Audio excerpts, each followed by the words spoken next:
6 months have passed since the cold winds of September raked through the brittle grass of Valley Glen like fingers in an old woolen blanket. Yet the fall has not since ended. That same cold breeze, as sharp and as bitter as a dagger at midnight, still cuts through the piles of shriveled brown bodies that line the streets, and the deep blue hue of the sky has saturated to a shade beyond what any of us could have ever dared to comprehend. It is an eternal blue. The fall started, just as most often do, after a hot, wet summer that crescendoed into a clangy, thunderous lightning storm. Mama and I were out rocking on the porch step. We had exhausted the day plucking our small orchard nearly bare of fresh apples, when the air began to taste of oncoming rain and the song of the cicadas swiftly stopped like a spinning record without a needle. We watched and waited until the pitter-patter on the tin roof began, and then the crack of God's whip licked the sky with a scab of light, and down came the rest of the water. It was a heavy rain, heavier than any other that summer. Yet from where we were perched, Mama and I were dry as bones. The cattle, however, were not as fortunate, and while the pigs might have had a field day in the fresh mud, all the other critters of the night were hunkered down as we were, including the chickens in their coop and the dog from the yard. Old Betsy had found her way under Mama's chair after I'd spoiled her with the rest of my half-chewed Honeycrisp, and continued in that position until we called it a night. Thus ended the last day of summer. When we awoke the following morning, a fresh September morning, neither Mama nor myself expected the hard transition into the fall equinox that awaited us outside. The sky was now a bright, cheery blue, every drop of rain 6 feet under the dew-covered browning grass, and the trees radiated the same yellow as the sunlight, spun with hints of red like gala apples. We moseyed on down the steps and into the yard, taking Betsy with us, and there wasn't a trace of humidity in the air to be found. It was a crisp air, nearly as crinkled as the leaves beneath our boots, and as cool and nippy as we had hoped for after the dog days had ended. The dog and other animals felt the same. Old Betsy was frolicking, the cows were grazing what little green grass remained, and the chickens were out of their coop. The mud had dried, but that didn't stop the pigs from their play. Scattered across our land and all throughout Valley Glen were the shed leaves of maple and ash, same as the ones that snapped as we strutted. The children kicked them down empty blocks and rode them to school as passengers in their spokes. Despite the breeze that stung like a bumblebee, there was a certain warmth throughout our little town, and as soon as I had bundled myself in that gifted jacket from Mama that hung in the closet since Christmas past, I could feel it too. Thus ended the first day of autumn. The sight that beheld us the following morning was nothing shy of disorienting. In fact, I had mistakenly assumed myself to be drunk on rum when I had first noticed the color coming through the window blinds. A blue, nearly purple shade that stretched across the room like a rug. I had hopped from my slumber and thinking I had slept well past the morning dew, but the still clicking clock swore to me that it was only 6:15. Peering through the window only furthered my suspicions. The sky was a near black, and the rising sun appeared to be setting already. The shrubbery along the window's sill was also alarming, nearly kissed brown with splotches of bare branches. The entire landscape looked as if God had laden his brush heavy with the idyllic colors of an auburn twilight. Only the day had just begun. Thus, in the same way it had started, ended the second day of autumn. The morning that followed, I had awoken with a strain in my eyes. Though the blinds were all closed and the doors all shut, the house was bathed in the vivid hue of a vibrant blue and the cold nip of the outside air. I checked the thermostat. It was nearly 40 degrees. In a place like Valley Glen, a temperature that chilly was only seen around Christmas time. Never that early in the year. My wife had felt it too. She had awoken with a cough, a cold, and I fared my best to remedy her symptoms with a piping warm cup of coffee drizzled with the honey from the comb. She thanked me and sat before the foggy window, bundled in a blanket, until calling me over to make note of the outstretched vines that had traveled down the lonesome road toward Valley Glen Square. The gourds were now the size of terracotta clay jars, and the pumpkins were as wide as hay bales. Bent over them like crooked, jagged guardian angels were the barren trees that spread their leaves far and wide. So far and wide that not even a blade of browning grass saw the sun.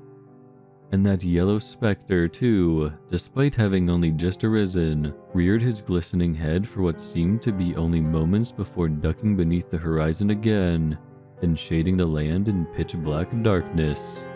Thus ended the 4th short day of autumn. The 5th began, as the 4th had, with the sheer sheen of the cloudless autumn sky and the raspy coughing of my wife beside me. She had been gasping for breath all night, and when we had both finally tuckered out from restlessness, it seemed that rest was only a short reprieve. When we both had awoken to the brightness through the window blinds, I had wrongfully assumed her complexion to be a result of the strange colors that emitted from outside. I was wrong. Her skin was now the shade of a duckling, as if she were ill from jaundice, and her sunken eyes were the deeper, richer tint of the same color, nearly orange. Her hair was falling out in clumps, and she had lost a tooth in the night. She gripped me with one hand, coughed into her other, and, as it trembled, extended the sprinkled red along her yellowed fingers to my eyes. I had called Dr. Sampson not 5 minutes later, after bringing poor Mama a glass of cold water, nearly frozen despite being left on the kitchen counter the night before. Dr. Sampson answered abruptly, as if expected, and informed me of her symptoms before I even uttered a word. My wife, it seems, was not alone to suffer her illness in Valley Glen. However, just as for the others, not much was there to change but to let whatever it was simply run its course. For the remainder of the day, Mama sat silently, except for the whimpers of Betsy beneath her rocker, and watched as the foul, deep blue of the empty air, void of any fowl that must have migrated south prematurely, seeped into every corner of the sky above, and the orange and brown crept across the ground below. The only hint of greenery to be seen were those few select trees that, for whatever God's reasons, never seemed to shed their leaves. The Evergreens. It was that ever so green that was a comfort in some strange way to the both of us, though the companionship of that tinge was only shortly lived. Before long, the screeching sunset, even earlier on arrival than the day before, burned every color of the earth and deep blue sky above into a molten shade of orange, like a courier of Ives print if the colors began to bleed out onto the floor. Thus ended the 5th day of autumn. There was a great squealing that had awoken me from my slumber the morning of the 6th day, and immediately I had clutched the cold hand of Mama to make sure she was all right. It wasn't her. The screaming, instead, had come from outside, beyond the windows of which rich blue light seemed to ooze into our farmhouse. I had taken my coat from the rack and made it a step down the creaking porch steps when my slipper slipped into a thick bundling of dried-out leaves, a pile of crackling orange and brown whose colors were far deeper than my foot. I lifted my shoe from its depths, but as I surveyed the rest of the yard, I realized rather quickly that there was no alternative footing. The entirety of our land was coated in fallen leaves, a layer of rustling litter at least a foot deep. Then the squealing came again, this time louder and seemingly closer. I trudged through the browning colors in my pajamas and jacket until I reached the splintering fence, which beyond it held in the likes of those chickens in their coop and the cattle and the pigs. No such creatures stirred any more. Instead, the wailing of the hog which had awoken me came from beneath a dense pile of leaves, and I brushed them aside to see Clarabelle, our potbelly, sputter a gurgle of blood and fall limp against the dead grass beneath her. There was fungus and a great many toadstools protruding from her skin and all around her, Along the patch of earth were budding mushrooms that stuck out from between mounds of leaves and the carcasses of the cattle who had grazed the grasses bare.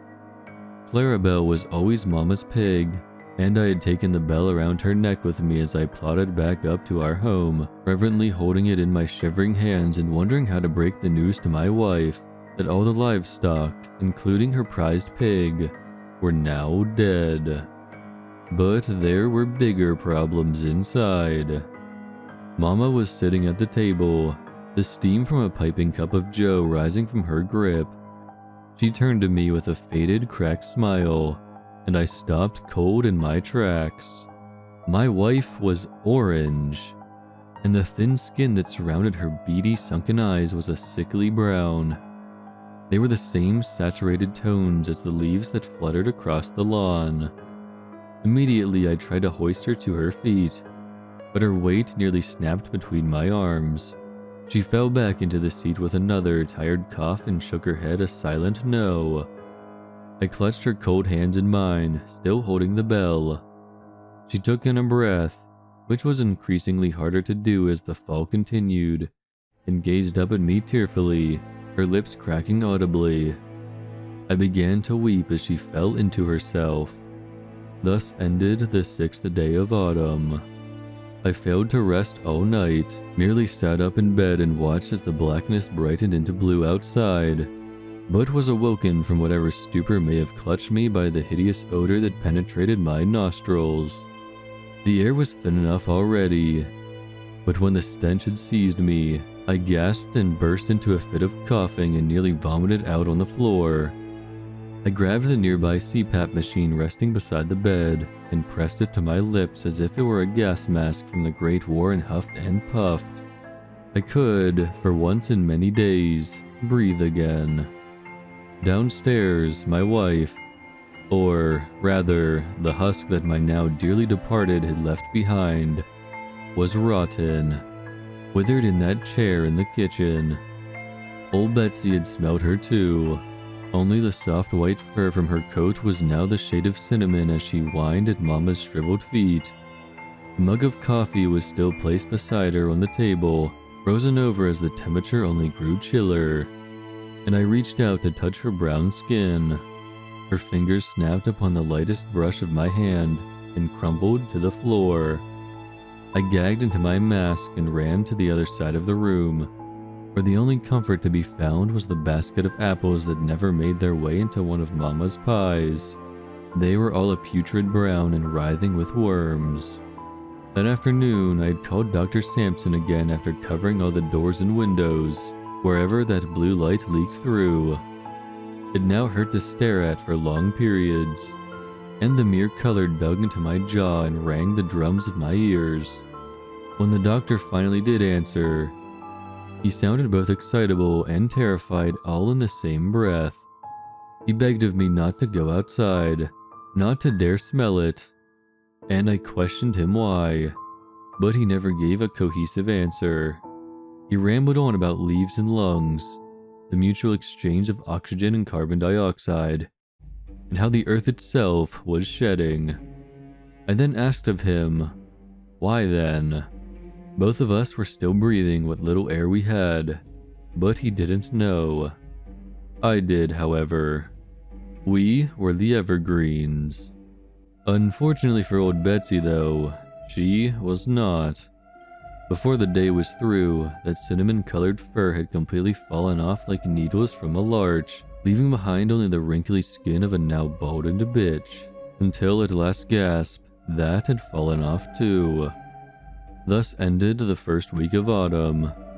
Before long, despite how grueling it might have seemed, that week became weeks. Halloween came and went, the most frightening of them all by mere virtue of the season. And then those weeks became months. 6 terrible months. So much as we can tell.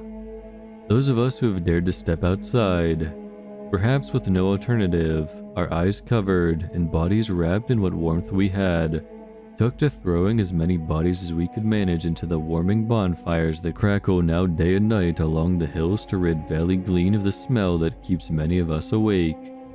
The ones that remain, left on curbs at which children no longer walk nor ride their bicycles, merely seep back into the earth and keep the corn stalks and gourds and pumpkins ever growing. Their scent so potent that a whiff of the wind tastes of one of Mama's pies and goads me to gag and cry every time. Every autumnal meal, the same squash day in and day out, elicits the same reaction. Everything outside our windows remains frozen in place, just as the fall has been. And we often collectively contemplate whether or not this strange season of the valley lingers beyond its borders, especially where it is not yet autumn. The clocks, however, have lost all purpose of their ticking, and therefore we cannot tell with any certainty whether or not we have even reached the winter months as we suspect. All we know is that the days grow even shorter, some seemingly less than mere hours. What used to be hours. Father Briggs now raves on at the pulpit, foaming at the lip about the end of days we have found ourselves in. He swears that death's harvest will be plentiful, and that perchance the colors of hell have fallen onto the earth in shades of fire and brimstone. It seems that even Dr. Sampson believes his rantings. We pray daily that the warmth of a radiant spring will thaw the once lively town of Valley Glen and end this endless fall. I only fear if an impending spring buds what fauna and flora lie in the wake of autumn and winter's chill back to life. Perhaps this eternal autumn is sparing us from whomever else may spring along with it.